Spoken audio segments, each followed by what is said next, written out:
வணக்கம். என் பேர் தமிழ்ச்செல்வம். நான் 6ஆம் வகுப்புலேருந்து இங்கே தான் படிக்கேன். இப்போ 12ஆம் வகுப்பு படிச்சுட்ருக்கேன். வரலாறு 12th வரலாற்று மாணவனாக இப்போ பயின்று வருகிறேன். நான் இப்போ மாநில அளவில் நடைபெற்ற கலைத்திருவிழாவில் முதலிடம் பெற்றுள்ளேன். அதில் நானே வாய வச்சு என்னோடய பெற்றோர்கள், ஆசிரியர்கள் எல்லோரும் எனக்கு உதவி பண்ணி இப்போது ஸ்டேட் ஃபேரில் ஃபஸ்ட்டு ப்ரைஸ் பெற்றிருக்கேன். கலைத்திருவிழாவில் அந்த பானை ஓவியத்தில் இயற்கை வளங்களை பற்றி படம் வரைஞ்சேன். நானே வாய வச்சு பானையில் படம் வரைஞ்சேன்.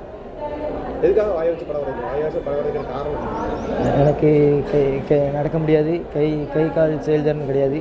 ஆனால் நான் வரைஞ்சது என்னோடய நண்பர்கள், பெற்றோர்கள் உதவியால் நான் வரைஞ்சி இப்போ முதல் பரிசு பெற்றிருக்கேன். கிளாஸில் உன் பேர் கிளாஸில் என்ன செய்வேன்? கிளாஸில் எப்படி உனக்கு வந்து உதவி பண்ணுவாங்க? கிளாஸில் படிக்கிறது யார் என்ன உதவி பண்ணுவாங்க? எனக்கு கிளாஸில் எல்லா ஆசிரியரும் ஒரு நல்ல உதவி பண்ணுவாங்க. நான் எல்லா ஸ்டூடெண்ட்டும் மாதிரி தான் என்னை பார்ப்பாங்க. என்னை தனியாக இதனால் வரைக்கும் பிரித்து பார்த்தது கிடையாது. இந்த கிளாஸில் இப்போ இந்த மாநில அளவு கலைத்திருவிழாவில் நான் செலக்ட் ஆனதில் என் பேர் கிளாஸில் ஓட்டியிருக்காங்க நேம். எனக்கு அது ரொம்ப சந்தோஷமாக இருக்குது. யார் டெய்லி கூட்டு வருவா? இது யார்? இது என் நண்பன் தான்.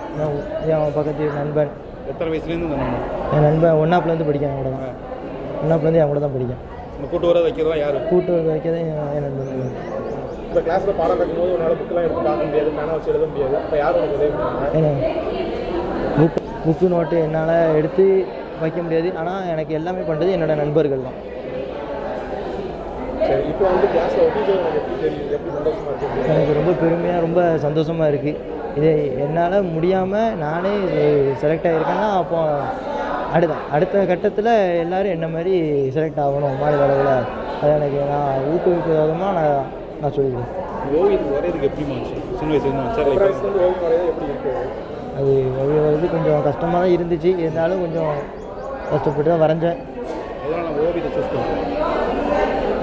மற்றதுக்கு கம்பேர் பண்ணதோட ஓவியம் கொஞ்சம் இதாக இருந்துச்சு. இந்த ஓவியத்தில் வரைஞ்சிலே எந்த ஓவியம் உனக்கு பிடிச்ச ஓவியம்? எனக்கு இயற்கை வளங்கள். இயற்கை வளங்கள் என்னெல்லாம் வரைஞ்சிருக்கு? அதில் மாடு, வீடு, பொங்கப்பானை, தென்னை மரம், குடிசை வீடு எல்லாம். பேர் சொல்கிறேன். என் பேர் தமிழ்ச்செல்வம்.